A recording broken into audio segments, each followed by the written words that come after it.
have a 4-step model to transition people out of homelessness within 10 months. And so that is a key differential whereby we understand and we appreciate the movement with housing first. However, how are we going to get people into housing from the street all of a sudden into an apartment and have them sustain that newly housed status? So we take an innovative approach, as Tina said, but how do we define that? Well, we'll look at that as integration into our healthcare system. We look at that as an evidence-based model where we've laid that plan out. And we look at it in a way where no single organization could address this issue alone.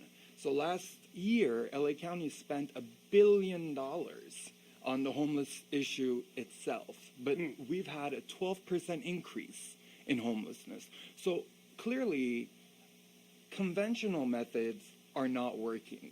Right.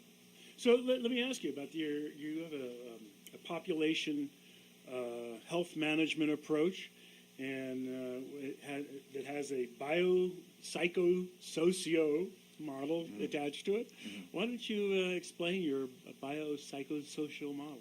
Absolutely, that's a really good question.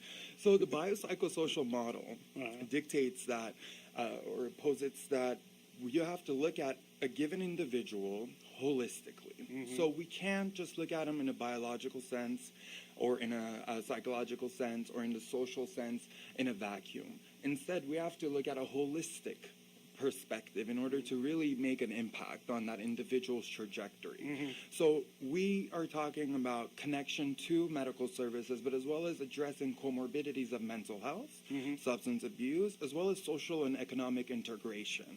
So in a nutshell, that's what the biopsychosocial model is. And it's not something that we've created out of creativity because we're very creative, but it's evidence-based. So social psychologists and a wide range of researchers have already talked about this model.